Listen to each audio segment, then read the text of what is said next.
Olá, galera. Sou o professor de Andrade, sou biólogo de formação e estou disponibilizando esta videoaula gratuitamente. Portanto, compartilhe ao máximo, especialmente com os alunos de escola pública, ok?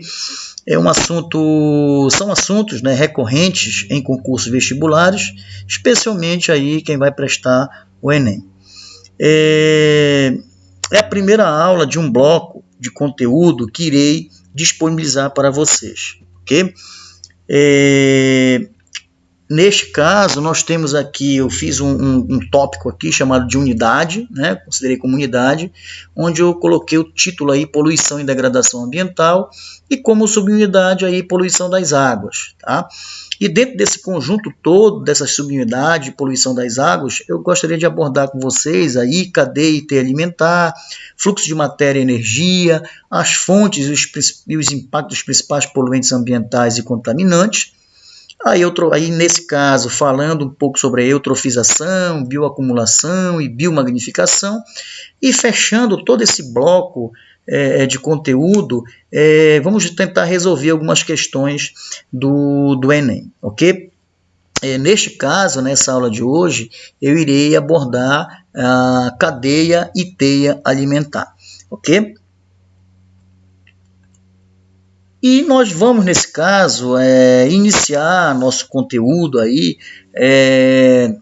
iniciando aí por algumas questões norteadoras, algumas perguntas norteadoras, né, para que você possa se situar nos conteúdos que irão vir durante as aulas, ok? Então, muita gente tem, muitas das vezes, dificuldade em compreender, né, o que é uma cadeia alimentar, o que é uma teia alimentar, o que é poluição, eutrofização, magnificação trófica, estado trófico, são termos recorrentes em concursos vestibulares e que às vezes a pessoa tem muita dificuldade, os alunos têm uma certa dificuldade na compreensão, na diferenciação desses conceitos, ok? Então, vamos iniciar nosso conteúdo aqui falando sobre cadeia alimentar e teia alimentar. Os demais iremos falar nos próximos videoaulas que eu irei disponibilizar para vocês, ok? Então, nesse caso aqui, nós temos nessa figura, né, um ambiente aquático, tá? Um corpo hídrico, onde eu encontro aí um grupo de seres vivos, ok?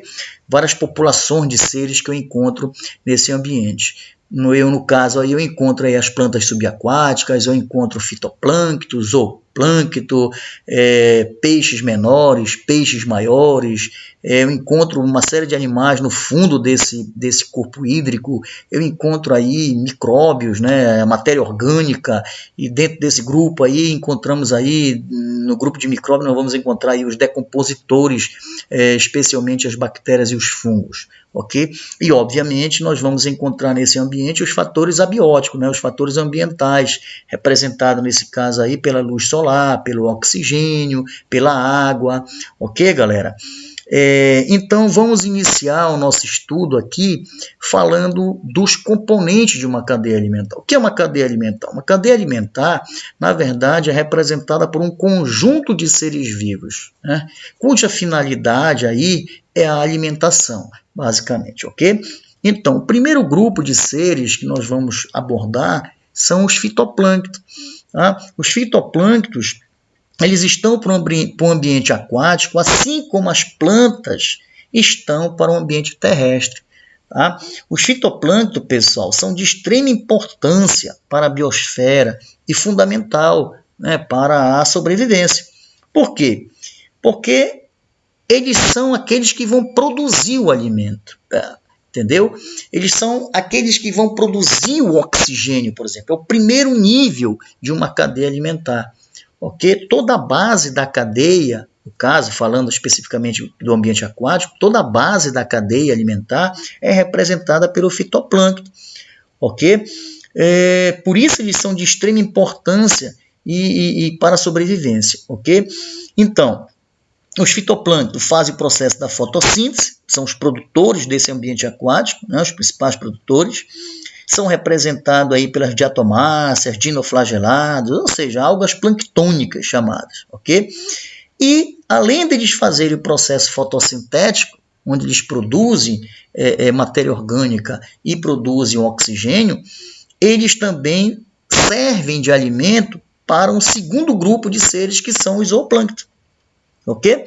Então, pelo processo fotossintético, esse fitoplâncton utiliza o CO2, utiliza a água, utiliza os sais minerais, energia luminosa e pigmentos fotossintetizantes, especialmente aí no caso a clorofila, que é presente nesses seres. Obviamente que existem outros pigmentos, dependendo do tipo de alga. Né? E produzem, no caso aí, compostos orgânicos e o oxigênio. Só para você ter uma ideia da importância desses seres, 98% basicamente do oxigênio presente na atmosfera provém da fotossíntese realizada por esses seres, pelos fitoplâncton. Então vejam a importância, ele é a base da cadeia. Okay? Então, os fitoplâncton vão servir de alimento para os zooplâncton, que são pequenos animais, especialmente os crustáceos, tá? E esse segundo grupo de seres presentes no ambiente aquático, aí, representando a cadeia alimentar, vão servir de alimento para os peixes menores, por exemplo. Né? E em seguida, os peixes maiores vão se alimentar desses peixes menores, correto? E, no final das contas, quando fitoplâncton, zooplâncton, peixes menores, peixes maiores morrerem, vão sofrer o processo da decomposição, né? Realizado aí pelas bactérias e fungos. Então você tem o conjunto desses elementos aí, desses seres, formando aí uma cadeia alimentar, correto? Então vamos lá. Fitoplâncton, portanto, seriam os produtores, é o primeiro nível da cadeia alimentar. O zooplâncton é o consumidor primário, sendo o segundo nível da cadeia alimentar, uma vez que vão se alimentar dos produtores. Você tem aí os peixes menores como consumidores secundários, ou o terceiro nível da cadeia alimentar, são aqueles que vão se alimentar dos consumidores primários. Você tem aí o consumidor terciário, que são os peixes maiores, que são aqueles que vão se alimentar dos consumidores secundários. Então você tem aí vários níveis da cadeia alimentar. Primeiro nível, produtor. Segundo nível, consumidor primário. Terceiro nível, consumidor secundário. Quarto nível, consumidor terciário. Ok? Em algumas questões de vestibulares se fala em ordem, né? Qual a primeira ordem, qual a segunda ordem da cadeia alimentar? Quando se trata de ordem, aí você começa a contagem a partir do consumidor primário. Neste caso aqui, por exemplo, qual é a primeira ordem, né? Desse grupo de seres? A primeira ordem é o consumidor primário. Entenderam? Primeira ordem, consumidor primário. Segunda ordem, consumidor secundário. Terceira ordem, consumidor terciário. Quando se fala em nível trófico, aí você começa a partir do produtor. Então, primeiro nível são os produtores. Segundo nível, consumidor primário. Terceiro nível, consumidor secundário. E quarto nível, consumidor terciário. Ok, galera? E agora vamos para uma teia alimentar. Okay? Aqui eu estou representando uma teia alimentar, iniciando aí por uma capivara que está se alimentando da vegetação que existe na margem de um determinado corpo hídrico. Tá? Você tem a cobra que está se alimentando dessa capivara, mas nesse ambiente você encontra insetos. Nesse caso aí você tem um gafanhoto, por exemplo, que está se alimentando da vegetação que existe nessa região aí, nesse local aí. E o sapo passa a se alimentar desses insetos, do gafanhoto no caso aí. Mas também vai servir de alimento para a cobra. Então observe qual é a diferença de uma cadeia alimentar para uma teia alimentar. Na teia alimentar você tem um conjunto de cadeias, ok? Você não tem uma cadeia isolada. Obviamente na natureza você não encontra uma cadeia isolada, você vai encontrar várias cadeias que se entrelaçam. Né? Por isso, num ambiente natural, você encontra uma teia alimentar, você não encontra uma cadeia isolada. Okay? Então, nesse caso aqui, eu estou representando, por exemplo, duas cadeias. né? Eu tenho aí uma que vai iniciando pelo produtor, chegando até na cobra, né? Passando pela capivara, e tem uma outra cadeia representada aí pelo produtor, que é a vegetação, passando pelo gafanhoto, chegando no sapo e que vai chegar na cobra. Então eu tenho aí, basicamente, eu tenho duas cadeias alimentares que vão formar um conjunto chamado de teia alimentar. Isso a título de exemplo para vocês, porque obviamente não é só um simples assim, né, que se encontra na natureza. Tá? Existe todo um conjunto de seres que vão se entrelaçando, aí, se alimentando um do outro. Okay? Então, neste caso, nós vamos encontrar os produtores, tá? Que é o primeiro nível da cadeia, no caso aí da teia alimentar. Nós vamos encontrar o consumidor primário, que é a capivara que está se alimentando do produtor, é o segundo nível. Nós vamos encontrar o consumidor secundário, no caso aí a cobra que está se alimentando do consumidor primário, ok? Mas nós temos uma outra sequência aqui, ó. Observe, uma outra cadeia, lembra? Vejam, produtor que são a vegetação, né, os seres fotossintetizantes. Nós temos o consumidor primário, o gafanhoto, que vai se alimentar dessa vegetação. Nós temos o consumidor secundário, o sapo, que vai se alimentar do gafanhoto. E nós temos agora, ó, observe, a cobra funcionando como consumidor terciário.